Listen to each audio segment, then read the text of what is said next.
Hello everyone, welcome to your channel. देखिए, कल जो हमने जेबीटी के लिए एक वीडियो अपलोड किया था एसएससी चंडीगढ़ वाला, आप लोगों का एग्जाम हुआ था। ठीक, उसके बाद हमने एक वीडियो बनाया। हमने उसमें आपसे पूछा कि आप लोगों की कैसा कैसा आपका एग्जाम गया है, आपके कितने कितने मार्क्स बन रहे हैं। क्योंकि अभी क्या हुआ है, उसकी आंसर जो की है वो बेसिकली आ गई है। जिन्होंने चेक नहीं करी है वो अपनी आंसर की से अपने मार्क्स को चेक कीजिए कि आप लोगों का कितना स्कोर बन रहा है। ओके, इसके बाद मैंने आपसे उसमें ये भी बोला था वीडियो में कि भाई आप लोगों को एग्जाम कैसा लगा, आपको इजी लगा, आपको मॉडरेट लगा या आपको टफ लगा। तो एस्पिरेंट्स के जो मोस्टली रिप्लाई थे वो यही थे कि हमको एग्जाम टफ लगा है। ठीक, चलिए कोई बात नहीं। इसके बाद दूसरी चीज़ ये थी, आप लोगों ने अपने अपने मार्क्स भी हमारे साथ शेयर किए है ना, डिस्कस करे कि किसी के 69 बन रहे हैं, किसी के 50 में हैं, किसी के 40 से भी कम जा रहे हैं, किसी के 102 भी बन रहे हैं। तो काफ़ी अच्छा स्कोर भी स्टूडेंट्स अपना कर रहे हैं। हाँ, तो अभी क्या था, अब उस पर आप लोगों के जो बहुत सारे ऐसे रिप्लाईज कमेंट्स थे कि मैम एक बार आप बताइए कट ऑफ कितनी जाएगी। हाँ, तो देखो पहली चीज़ तो ये है कि सेम क्वेश्चन अगर इस तरह के क्वेश्चंस होते हैं तो उस पर इतने सारे रिप्लाईज देना पॉसिबल नहीं होता है एक ही चीज़ को। तो इसीलिए वीडियो एक बना दी जाती है ताकि उस वीडियो के माध्यम से सभी एस्पिरेंट्स को सारी चीज़ें क्लियर हो जाएं। ठीक है, सो आप लोगों के जो जितने भी कल क्वेश्चंस थे उसका आंसर आपको इस आज की वीडियो में मिलने वाला है। और जिसका अच्छा नहीं गया है वो क्या करेंगे। हाँ, देखो सबसे पहली चीज़ है भैया, हम कट ऑफ के लिए बात करते हैं। जो कट ऑफ होती है, देखो अगर आप किसी से पूछोगे ना कि मैम कट ऑफ कितनी जाती है, मैम कट ऑफ कितनी जाएगी, किसी टीचर से पूछोगे, किसी से भी पूछोगे XYZ, किसी को नहीं पता होता है कि कट ऑफ कितनी जाएगी। ठीक है, किसी को नहीं पता। वो तो जब आपका आंसर की आएगी ना, जब आपका पूरा रिजल्ट आएगा, जब आपकी मेरिट लिस्ट आएगी, वो तभी आपको एग्जैक्टली पता होगा। ये हर किसी के अपने गैस होते हैं, हर किसी का अपना एक अजम्पशन होता है कि हाँ भाई कट ऑफ इतनी जा सकती है, इसके आसपास रह सकती है, ये रह सकती है, 95 के आसपास रह सकती है, 90 रह सकती है, XYZ कुछ भी। बट ऐसा आप लोग मत सोचो कि बिल्कुल एग्जैक्टली नहीं पता होता है कट ऑफ के बारे में। एक ऐसी चीज़ होती है जिसके बारे में एग्जैक्ट प्रिडिक्ट करना बिल्कुल, मतलब ये नहीं है कि आप उसके आसपास रह सकते हो, बट ऐसा नहीं कि बिल्कुल श्योरिटी के साथ अगर कोई बता दे आपको कि नहीं इतनी ही जाएगी, तो ऐसा नहीं होता है। हाँ, कट ऑफ कितनी जाएगी, ठीक है, इस चीज़ के रिगार्डिंग देखो जो आपकी कट ऑफ होती है ना, इस चीज़ को समझना आप लोग। अच्छा, अब देखो एक चीज़ को आप लोग समझना, जो कट ऑफ होती है ना वो बहुत सारे फैक्टर्स पे डिपेंड करती है। जैसे कि आपकी नंबर ऑफ वैकेंसीज कितनी आई हैं, उसमें नंबर ऑफ कैंडिडेट्स कितनों ने अप्लाई करा है किस किस कैटेगरी से, है ना।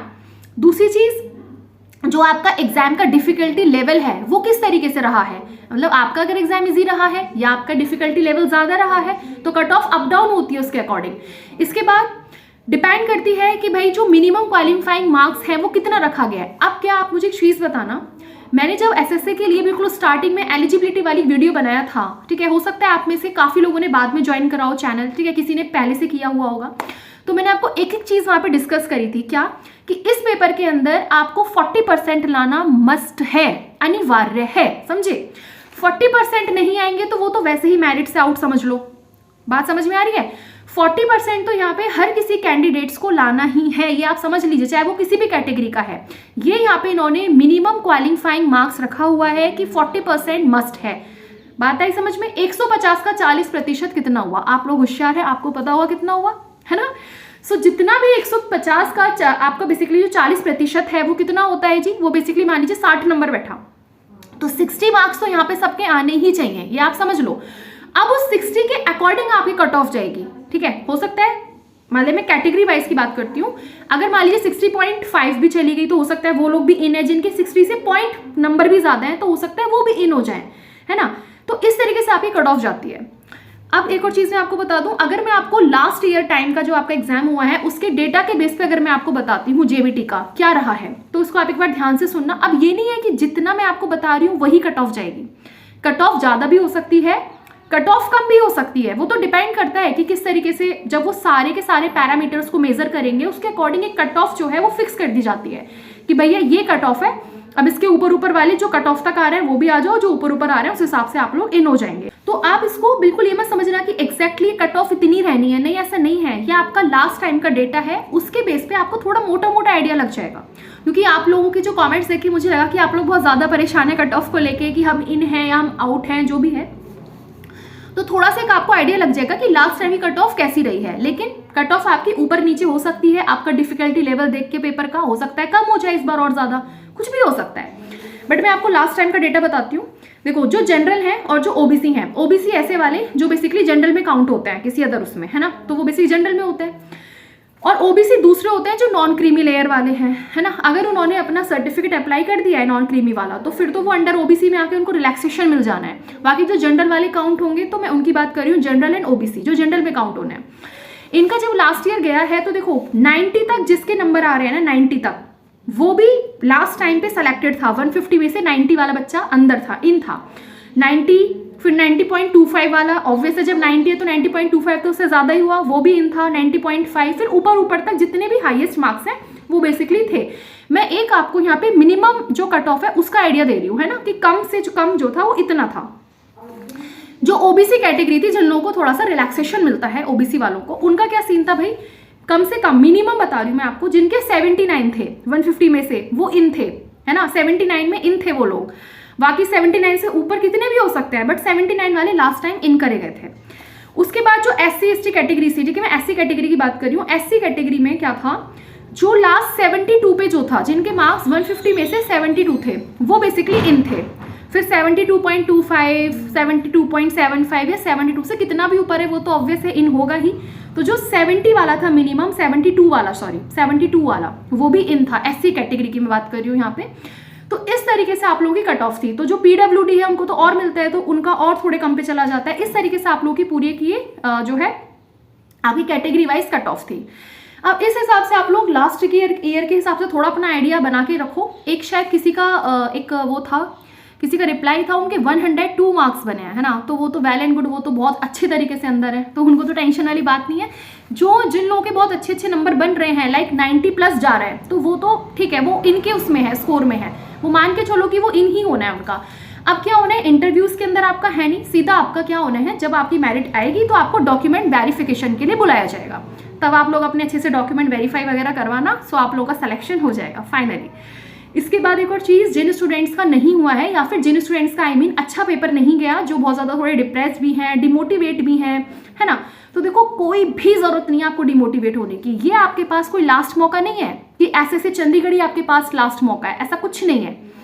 आपके पास बहुत सारी, ये तो वैसे भी कॉन्ट्रेक्चुअल बेसिस पर है ना, आपके पास बहुत सारी ऐसी अपॉर्चुनिटीज़ हैं। आप पहले ये देखो कि आपकी कमी कहाँ रही है, कौन सा पोर्शन आपका वीक रहा है, जहाँ पे आप लोगों की अच्छी कमांड नहीं बन पाई है।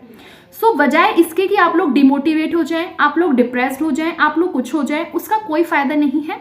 उससे अच्छा है कि आप लोग फिर से अपनी न्यू बिगनिंग कीजिए। जहाँ पे आपकी वीकनेस है, उस अपनी वीकनेस को आप लोग स्ट्रॉन्ग कीजिए, उस पर आप लोग वर्क कीजिए, ताकि जो आपके आगे एग्जाम्स आएंगे उसमें आप लोग अपना अच्छा स्कोर कर सको, है ना। और कट ऑफ से तो मतलब कट ऑफ नहीं भाई, कट ऑफ से तो काफ़ी ऊपर आप लोग जाओ, है ना। सिर्फ ये नहीं कि कट ऑफ टच कर गए, नहीं, इतना स्कोर करो कि कट ऑफ पीछे रह जाए और तुम कट ऑफ से भी बहुत आगे रह जाओ, और ज़्यादा नहीं बहुत आगे, मतलब कम नहीं बहुत ज़्यादा आगे। तो इस तरीके से आप लोग अपनी प्रिपरेशन को कीजिए। तो इसलिए डिमोटिवेट होने को कोई फायदा नहीं। अगर आप लोग परेशान हो जाएंगे, टेंशन में आके अपने इतने सारे दिन वेस्ट कर देंगे, देखो उसका कोई फायदा नहीं होता है।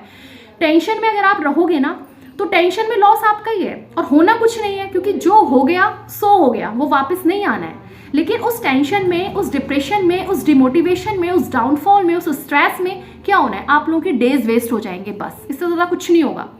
स्टिल आपको फिर से स्टार्टिंग करनी है। ऐसा तो है नहीं कि बस ये लास्ट है, अब कोई स्टार्टिंग नहीं, बस ऐसा तो है नहीं।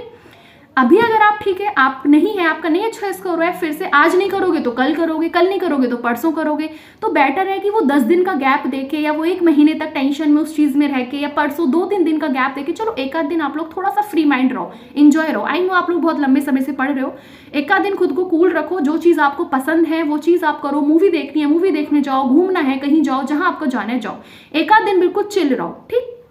उसके बाद अगेन बिल्कुल टेंशन फ्री होके अपने दूसरे टारगेट की तरफ देखो। आप लोग एक योद्धा हो, अगर योद्धा किसी एक बार युद्ध को हार जाता है तो उसका मतलब ये थोड़ी है कि वो आगे प्रयास ही ना करेगा, या वो बैठा रहेगा कि हाय मैं तो युद्ध हार गया, अब मेरे से कुछ नहीं होगा। ऐसा नहीं होता है। फिर से आप लोग स्टार्टिंग कीजिए, मौके बहुत सारे होते हैं, है ना। बस जहाँ आपकी कमियां हैं उनको आप लोग सुधारिए, पॉजिटिविटी के साथ। अपनी मेहनत में कोई कमी मत छोड़िए, बाकी सब ईश्वर पे छोड़ दीजिए, वो जो करेगा आपके लिए अच्छा ही करेगा, डेट्स ऑल।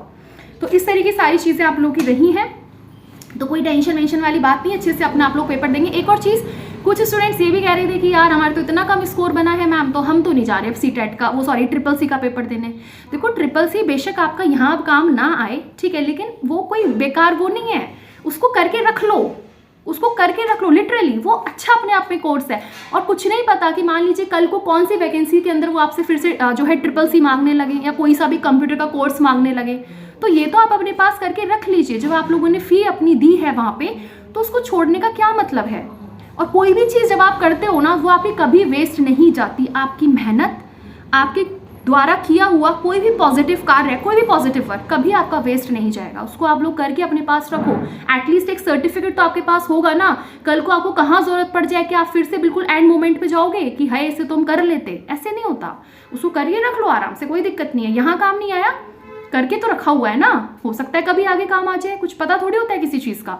तो इसलिए मैं आपको बोल रही हूँ, इसलिए बिल्कुल मत छोड़ो अपने पेपर को, बिल्कुल परेशान मत हो। नहीं हुआ है कोई दिक्कत वाली बात नहीं है, बहुत मौके हैं। अभी KVS आया है, इसमें आप लोग फिल कीजिए।